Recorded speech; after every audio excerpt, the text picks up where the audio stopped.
welcome to another edition of Truth Spoken Here. It is my honor today to have a gentleman with me by the name of Johny Hampton. Johny Hampton.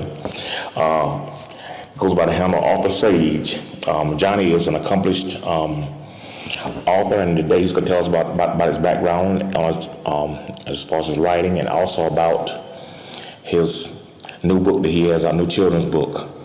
So Johny, to start off with, tell us about how you began writing. Well, let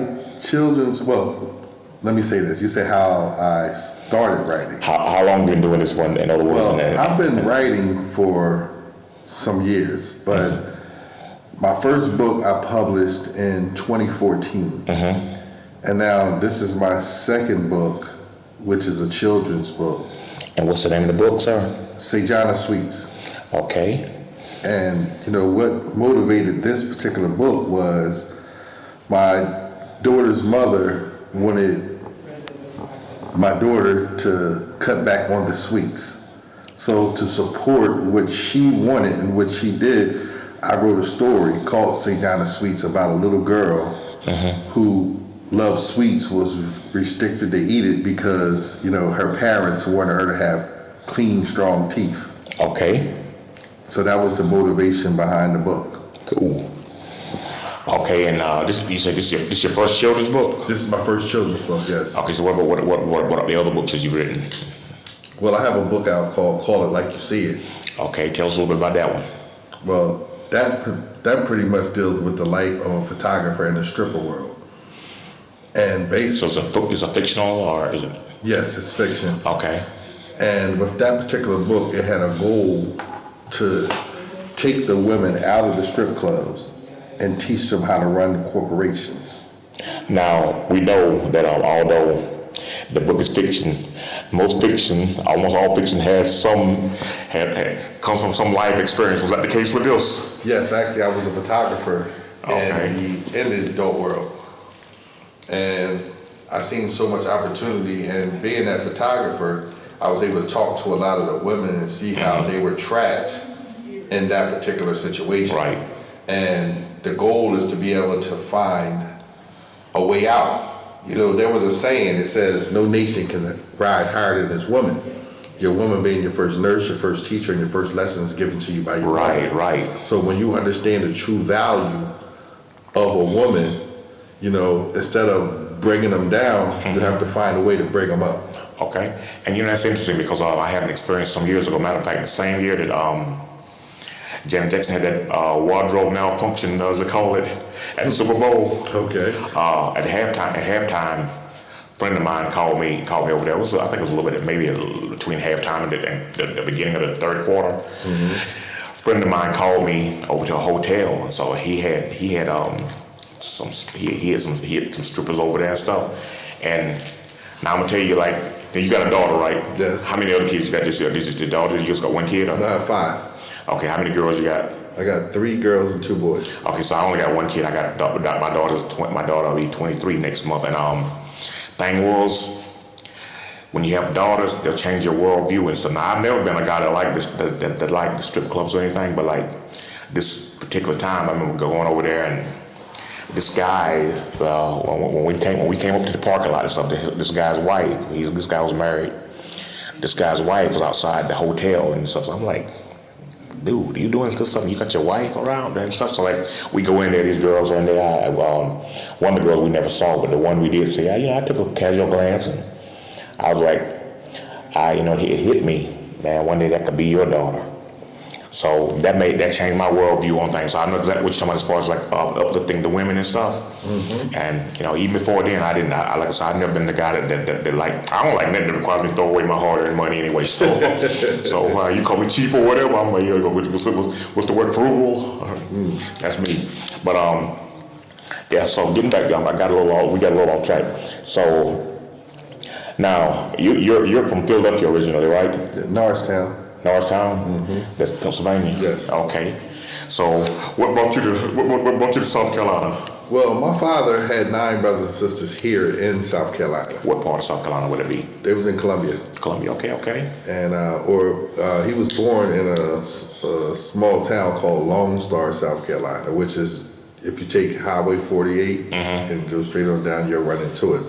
Well, anyway, my grandfather had said to me that he wanted me to come down and meet my family. When I got to South Carolina, I seen a lot of opportunity. Yeah. So a lot of things that I was doing in Pennsylvania, I was able to bring it down here, and it was a much easier transition. Okay.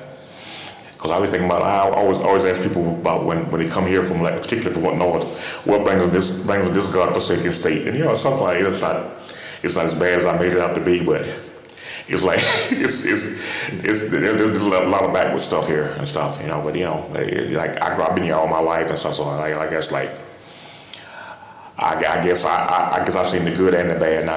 This little town that we're in now, like Lexington's pretty good. Like I said, I went to school. Like I started school the year that they integrated and everything, and we had, for the most part, it wasn't bad at all. We had a couple knuckleheads and stuff along the way. You encounter and stuff, but like Lexington really is a really good little town. A little nice community and stuff. I find a lot of peace in Lexington. Yeah. It's different. It's a slow pace, right? And you can really get yourself together, and you meet good people. Now I know a lot of people from the north come down here because, like, especially like when they get ready to retire, because like the cost of living is so much better here and stuff. And I know that's the case with what brings a lot of people to the state. Yeah. Well, let's get back to that, like talking about your book. So, like, tell us where we can find your book. Are you available on all the? Okay, if you got it, I see you got a physical copy with you now. Is that the way the book looks? The book right here. Well, yeah, this was my prototype of the children's book, and it's actually right now it's live on Kindle under St. John's Suites by Johny Waff. Okay.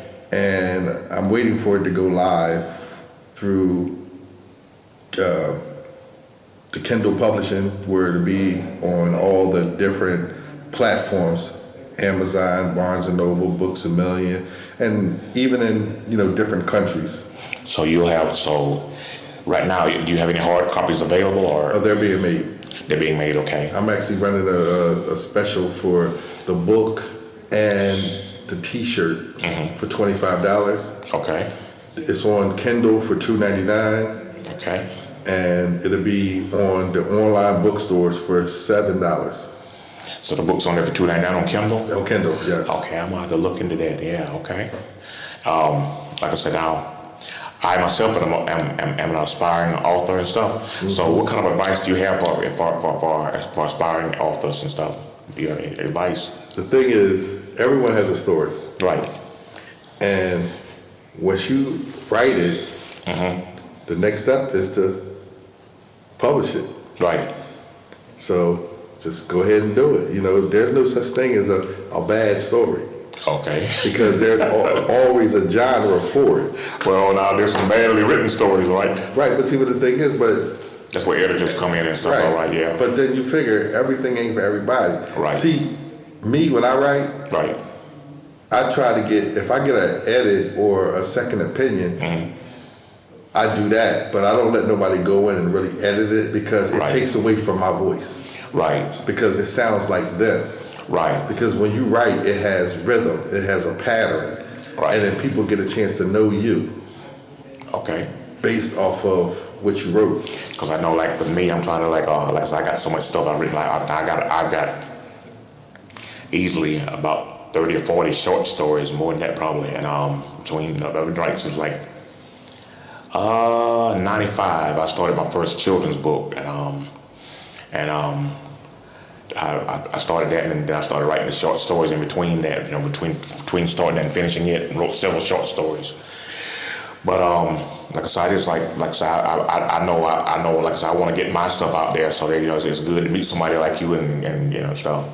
So basically, say just get your stuff out, just get it out there and get it, because everybody has a story to tell, right? That's right. And see, like, as I was going through this particular book, I asked Google a question, and I asked about, like, let me see, where is this? It said, according to available information, the most a person has reportedly made from an ebook is a multi-million-dollar sum. Oh, wow. Now, if that's not motivation, then I don't know what is. So like if I'm not getting too personal, what's like the startup cost for stuff like that? Like, okay, say like, okay, like me, I think on my first book I want to go the route of having hard copies. Now I know they got something called print on demand. Do you know about that? Yes, that's Is that a good way to go? Kindle. It's KDP. KDP. Right? What's that? It's KDP is Some kind of format they got? yeah, where though they have an affiliate marketing program. Okay. And once you upload into their system, after you go through all your reviews and stuff like that, like they check it out, and they place it. Now they put it on all the different platforms. Okay. So now people will be able to order. It don't cost you anything, Right? Unless you was buying books to sell. Okay. So you get what you call an author's rate, Okay. and you set your price as to how much your book is going to sell. So that's so much per book. You get a percentage of Yeah, they give you, okay. and then if a person goes to, if they don't buy it from you and they buy it from Amazon, Barnes and Noble, Books A Million, you get a royalty check. Oh wow. Okay. So you get a royalty check from that, or you can buy the books yourself from them at a discount rate, and then you can sell them. You mean hard copies? Hard copies. Okay. At book signings and things like that. Cool. Now, have you had any book signings? Yes. Okay, you gonna have one with this? Oh yeah. I'm gonna Okay, have multiple. so where will you have one locally here? Yes. Around here? What's the date on that and Well- and where? You haven't got that specifics yet on that. As soon as my book is live, then I'll be able to set dates on where I'm going to be and make it happen. Okay, so I look forward to collaborating with us. Make sure you let me know. But I sure will try my best to attend and stuff. And so, Okay. because have you done now in your previous book? Did you do anything any of the local bookstores like Books A Million or anything like that? No, I was in the process. I had to cancel the one that I had in Books A Million, but I've done in Pennsylvania at Barnes and Nobles, Okay. because once your book is in their system, then they approve for you to actually do the signings. Okay. Cool. And then, by you marketing and promoting, it's actually helping them as well. Now, when did your first book come out? It came out November of 2014.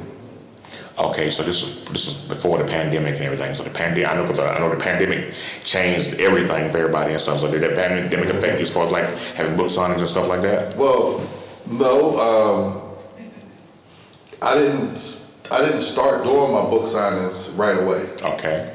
And so it didn't affect it, but people could buy the book online, and by people sitting inside the house, they had something to read. Okay. And then, you have, different times of the year. You have your beach reads, the summertime is good, Right. because people are vacationing. Right. So they'll sit and read when it's cold, it's Oh, pretty yeah. good around holidays. They're good stocking stuffers and things like that. Okay. So did you as far as your writing, what did you do before you started doing this? Well, I was is what I did. Well, you did say something about being a photographer, right? Well, I was a photographer. I was a promoter. I used to throw events and stuff like that. Okay. And then so I just started putting pen to paper to bring out some of the things, bring out my thoughts. Okay. And then I ran across a guy, Raheem Brooks. He was a national best-selling author out of Philadelphia. And I think your friend Stacy has one of his books. I think I seen what's the name of the book? oh, he has 9 different titles. Yeah, right? I think Stacy showed me that book, or maybe Portia showed me that book. Yeah. And so, but he sat me down and said, "Hey, man, you need to go ahead and get this published." Okay. And and he says how well he does. And who who's against making money while you sleep? So this basically all you do now, basically? Well, no, I mean, I do other things like Yeah. Instacart and stuff like that. You know, I'm meeting a lot of people. So basically, you know, it's good for... But eventually, this will be all you do, hopefully, unless you choose to do other things, right? Because I'm telling you, but in life, man, having choices is a wonderful thing. Having a choice, wonderful thing. Multiple streams. Yes. And see, my other book got turned into a stage play. Really? But because of the COVID, we never got to produce it. We never put it out there. Okay. But you know, that's something that's going to be coming as well. Okay. And the name of that first book was what was it again? I'm sorry about this. Call It Like You See It. Okay. And that was about that. That was about the strippers. Yes. Okay. Cool. But there's a lot of things in that particular reading that you wouldn't expect to be in that book. Right. But most people get caught up on the cover. Okay. You know, they say, well, you know, like they don't want nobody to know what they're reading. Was the cover too provocative or something? Or Yes, pretty much. Would you have somebody on a pole? Or? Yeah, one stripper that was bent over in front of me, and then you had. So you're gonna make me Google the city cover now. And then they had two women on the pole. But see, the goal is to, you know, everyone has a past, Right. and you can't be ashamed of your past. You know, That's you got to true. use your past to move forward. True. No matter how bad it was, you know, hard as that may be sometime. Right, but your thing is, like, you lived it, so Right. you know, why be ashamed of it? And these are things, you know, like what people don't realize, like, whatever you're going through, these are the things that shape you, and you know, it's only through adversity that we grow sometime. I mean, and all the time, really. If you work it, okay. He's showing me the cover now, y'all. Okay. So, call it like you see it, y'all. Y'all get a chance. Y'all listen to this, y'all get a chance to look at this cover and stuff. Let's call it like you see Right. it, by Sage. By Sage, now y'all the name is Sage by No, Sejana Sweets, the kid's book, is by Johny Waff. Okay, the first one was by Sage, author.